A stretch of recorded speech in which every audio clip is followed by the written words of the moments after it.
All right. Now we're going to understand who the attention seekers are. Let's talk about them. So, a question for you, as always, discussion based. I want you to be engaged in this video and not just passively consuming. Feel free to pause. Has it ever this occurred to you at all, that you feel the urge to get on social media and it wasn't like an intentional thing? There is a concept called a phantom notification. Maybe you've heard of it, maybe not. It's this thing where your brain is so used to hearing and feeling a buzz on your pocket or near you that it makes up that buzzing thing. You swear that you heard or you felt a buzz, but when you go and pick up your phone, there's nothing there. It's like, what? I have no notification. What was that? It's just some weird brain illusion. I still can't believe that that happens, but if you look it up, it's a real thing.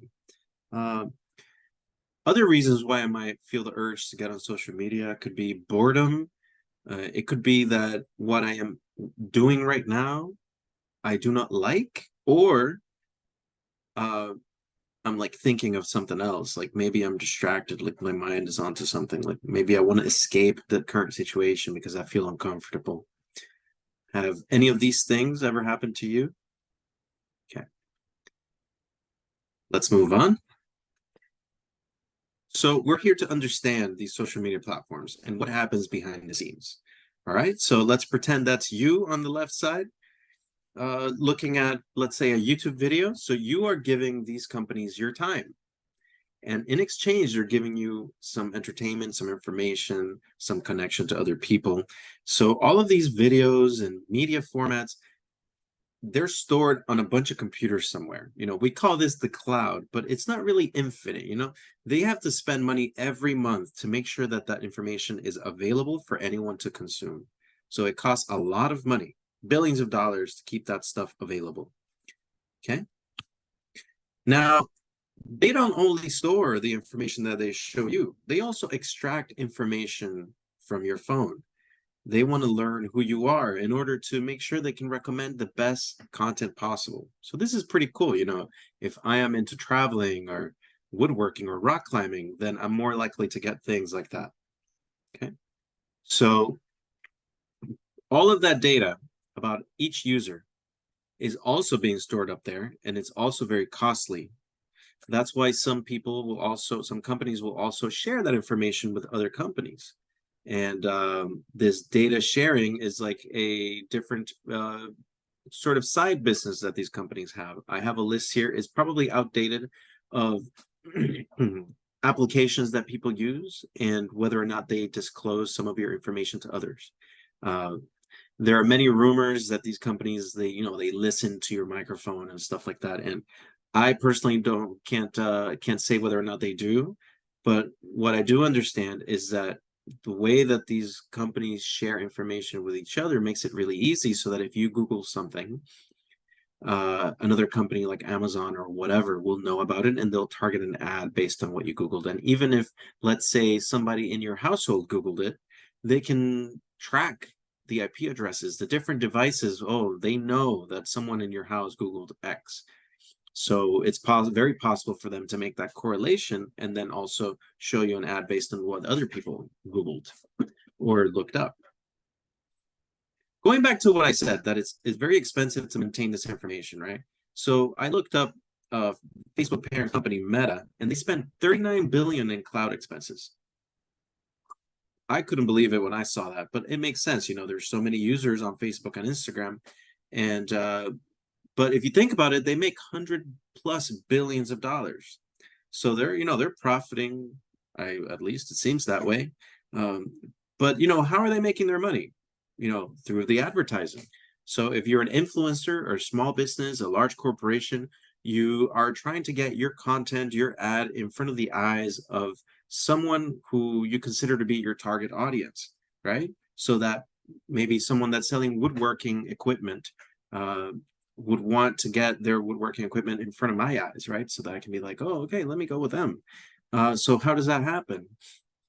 Well, they give the platforms money, and they gain access to this very advanced recommendation system, right? They're able to tell this system, hey, show so and so my content.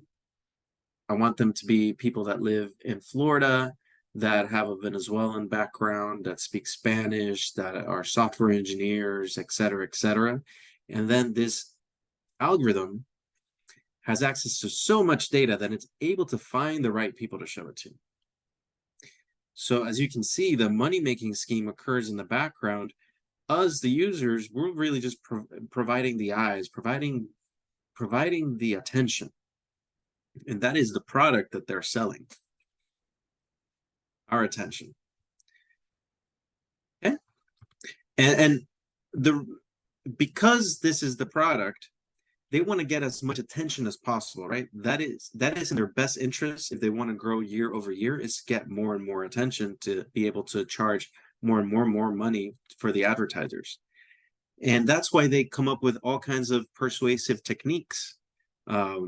Us software engineers have many tools in our toolkit to compel people to like pick up their phone and open your apps, right? So one of the first things that Facebook had was this concept of a notification. It's a bright red button that causes alarm in your subconscious when you pick it up and you go see what's new, right? It used to be that a notification just meant, hey, your friend commented one of your posts, your friend sent you a direct message. But as time went on, they found more and more reasons to get you in, such as you've been tagged in a photo, or like, here's a group that you might be interested in, right? Or you haven't talked to XYZ in a while. So they keep coming up with more and more reasons to bring you back that are not necessarily a human is looking to talk to you, okay? They also use peer pressure tactics.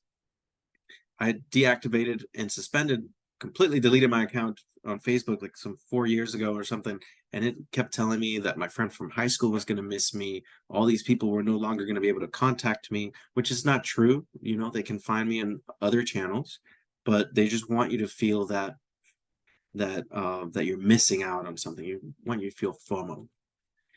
There are many other techniques, but I'll tell you about a few more. So I've worked in mobile applications in the past, and one very common thing in Apple is this pull down to refresh, even on Android. And many times when you do that, you're expecting to see something new, right? You're saying, hey, is there anything there? Many times on the app itself, we know there's nothing new. Like we literally just contacted the server. There's no new notifications. No one's trying to message you. But we still allow you to play the game, and maybe we allow the spinning wheel to stay stuck a little bit just to make you feel like, oh my god, what's going to happen? So this is a similar effect to the slot machine where you're going, and sometimes it makes you feel like you're about to get all three, but you only get two, so you're just continuing. It's the same effect. And then on the right side here, I have the concept of infinite scrolling. So in the early days of Instagram, I don't know if you remember, you would scroll through your feed and eventually it would say, hey, you're all caught up.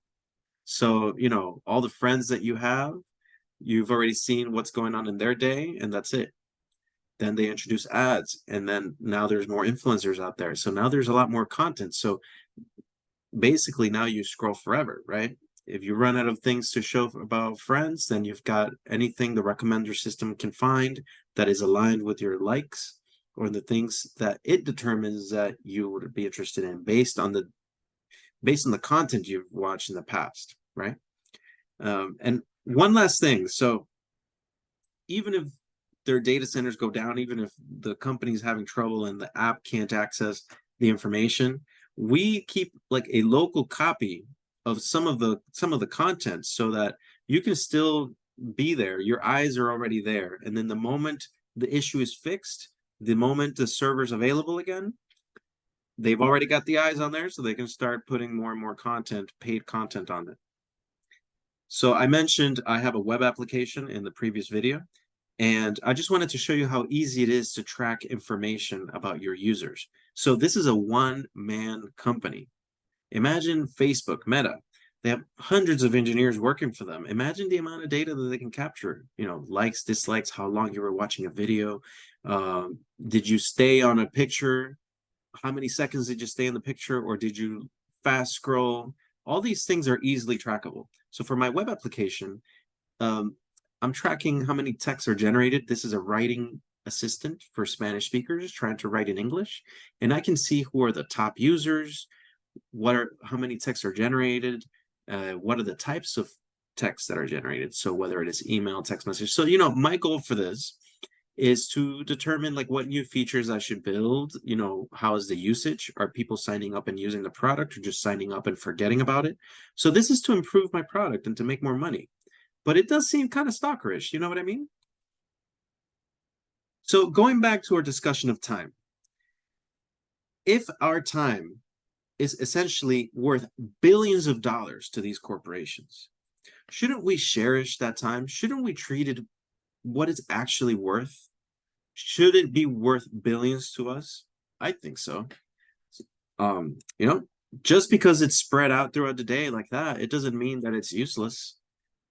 Apparently, Facebook and all those companies think it's very valuable to take those chunks of time from you.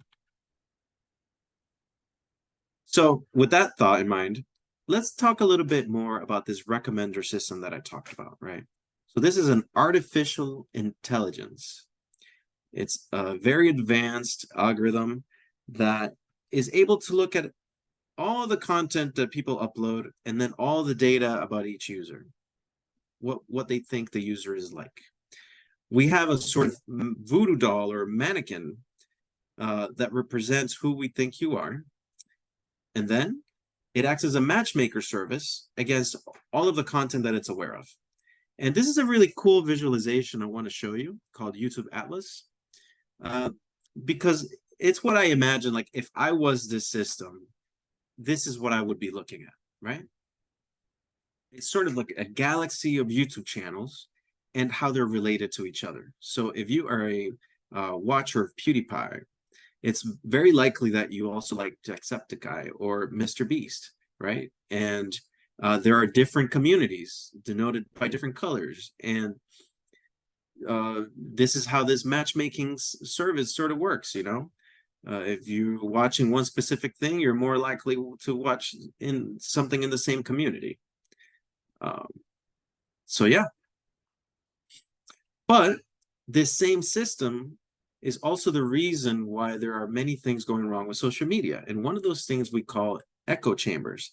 I don't know if you noticed, but there are areas in those galaxies where the groups are really like isolated. Look at this red area here. That means that if someone watches that type of content, they're not likely going to be exposed to the blue here. So imagine if you're like extremely into some political party and you're watching content, subscribing to content for that one, then you're not getting a lot of information from the other side.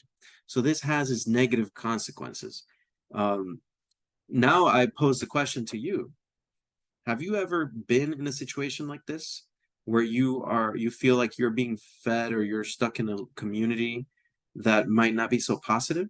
Or that maybe everybody believes the same thing. There's not a lot of debate because if you disagree, you get shut down, that kind of thing. It also leads you to not have the correct perspective of the world, right?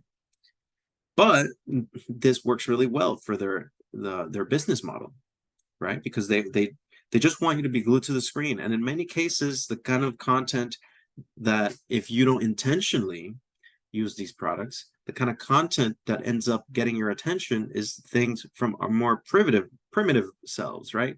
The lower selves. So what I mean by that is anger, emotion, appeal to our sexuality, excitement, disgust, injustice. These kind of things are essentially similar to this using the bright color of red when you have put a notification, right? But now we're here to understand how we can use the power of this recommender system for our purposes, okay? Before we go into that, I want you to think about something. We don't typically invite anyone to our dinner table, right? And if you do, that's kind of weird, right? You typically invite people over when you think they're safe, when you think they're going to be a good influence to your children, or you enjoy their company, right? And you only have a limited amount of chairs. You can't invite the whole world, right? So I want you to think about that when it comes to your mind. In personal development, they always talk about Be careful who you surround yourself with. You're the average of the 5 people around you. Okay, so this is an updated version of that. You can become, if you're not careful, the average of the people you follow, of the content that you consume. So who are these influencers that you are allowing, um, that they sit on your dinner table of your mind, right? You must protect that. Uh, are there people that maybe you listen to too much that maybe they need to get up and, maybe it's time to go to sleep and they're still on the dinner table ranting about something? Okay. Um, let's take this in a different route. I just want to visualize this as if we were sailors in the ocean. Let's say you're trying to get to this treasure chest on that island, right? And you're starting over here. But as you're making your way, which is literally a straight line, very easy, you realize there's something interesting up here, like a pufferfish, So you're like, oh, let's go check this out. And then you're like, oh, wait a minute, what's this shark doing over here? Oh, that's really cool. And then next thing you know, you end up on Easter Island, which is a completely incorrect location. You did not intend to be here, right? But what if there's a better way? What if you set up your environment in such a way that even if you falter, even if you get distracted a little bit, you're still like on course, right? So maybe you put up a sign here, maybe by the pufferfish, you put some guy like saying, hey, remember, you're trying to get to Treasure Island. And I'm not saying there's no entertainment that you should consume. You should consume whatever you enjoy, but keep in mind your goal of who you want to be, who you want to become, and that way you set up your environment in such a way that you get there. And that is what my framework is about. And in the next video, we're going to start getting clear and we're going to make a change for the better.